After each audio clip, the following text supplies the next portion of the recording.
Assalamualaikum warahmatullahi wabarakatuh. Video kali ini kita akan membahas terkait masalah gagal bayar di aplikasi pinjaman online lagi.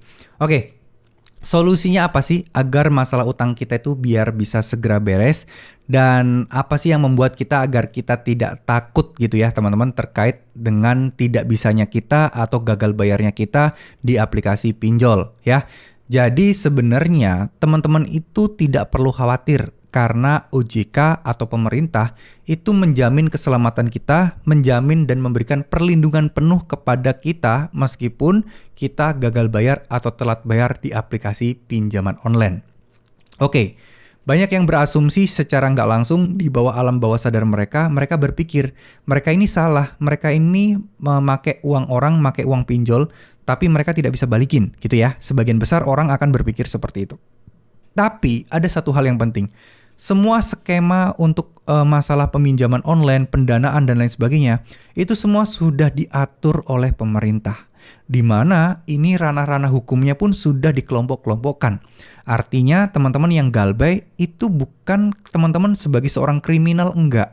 Teman-teman ini tuh masalah cuman tidak bisa bayar utang loh, bukan membawa kabur uang loh, bukan penipuan loh dan seterusnya. Kalian mengajukan pinjaman online dengan cara yang resmi, dengan cara yang legal. Jadi nggak usah mikir bahwa teman-teman adalah melakukan kesalahan yang luar biasa sebagai kriminal, jangan sampai berpikir seperti itu. Karena semakin kalian berpikir seperti itu, kalian akan merasa kalian layak untuk diperlakukan tidak layak oleh si DC atau si pinjaman online-nya. Nah, kita akan berfokus bahas masalah teman-teman sudah dilindungi oleh pemerintah. Sudah ada perlindungan hukum terkait teman-teman. Ya, contoh yang paling sederhana, yang paling simpel adalah bahwa kalau kalian diintimidasi, kalian mendapatkan kayak semacam ancaman, teman-teman bisa melaporkan ke secara pidana terkait masalah ancaman tersebut. Dan itu adalah hak kalian dan hak kalian masih akan terus dilindungi meskipun teman-teman telat bayar atau gagal bayar. Ya, jadi OJK itu sudah membuat sebuah aturan yang baku sebenarnya, udah lengkap semuanya. Sayangnya aja si pinjol-pinjolnya ini mungkin mereka agak nakal melakukan pelanggaran-pelanggaran yang harusnya nggak mereka lakukan. Secara simpel, OJK udah mengatur penagihan itu bolehnya dari jam 8 pagi sampai jam 8 malam doang. Tapi faktanya beberapa juga masih banyak yang ditagih di luar jam itu.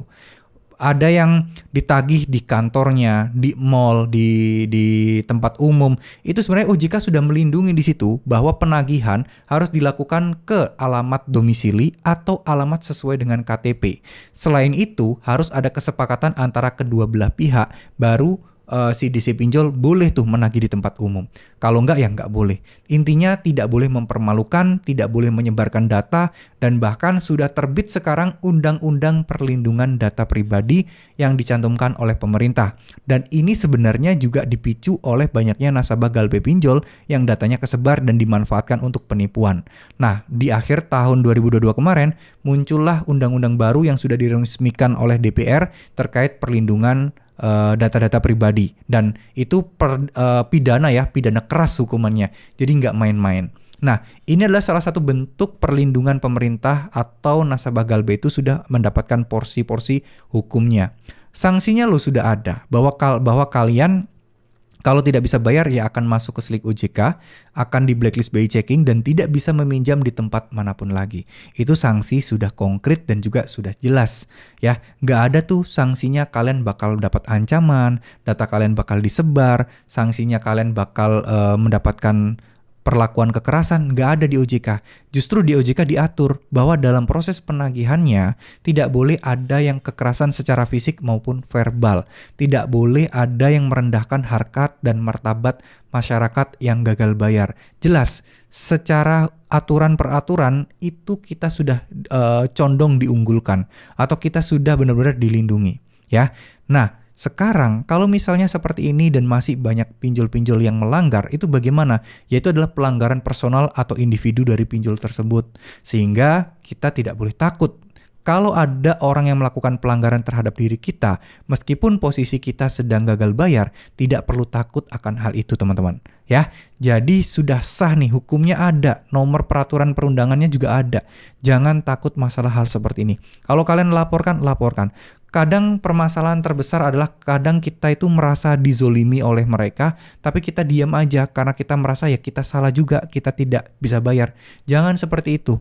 Kita harus kompak teman-teman, kita harus kompak semuanya. Kalau misalnya ada yang galbet terus diisi melakukan pelanggaran, ya semuanya kompak untuk melaporkan ke OJK maupun ke sosmed, diviralin. Biar apa? Biar ada evaluasi terhadap si pinjol tersebut. Kalau semuanya merasa, wah nggak usah lah, biarinlah. Nah, ini ujung-ujungnya apa? Ujung-ujungnya ya yang terpuruk adalah kita sendiri nantinya. Nggak akan bener pinjol-pinjol ini suatu saat nanti. Ya. Jadi nggak usah berkecil hati, kalian itu dilindungi hukum kok. Kalian bukan orang yang dalam tanda kutip hina, yang kriminalitas, enggak. Kalian juga manusia, warga negara yang dilindungi. Ingat ya, kalian gagal bayar pinjol itu juga bukan kemauan kalian kan?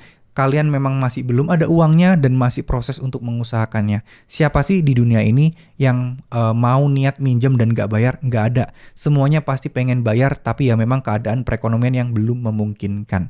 Ya, tetap semangat, terus berdoa, jangan lepas ibadahnya teman-teman, dikencengin ibadahnya, terus kemudian sedekahnya, zikirnya, semuanya dikencengin, insya Allah pertolongan Allah pasti akan datang. Ya, terima kasih. Wassalamualaikum warahmatullahi wabarakatuh.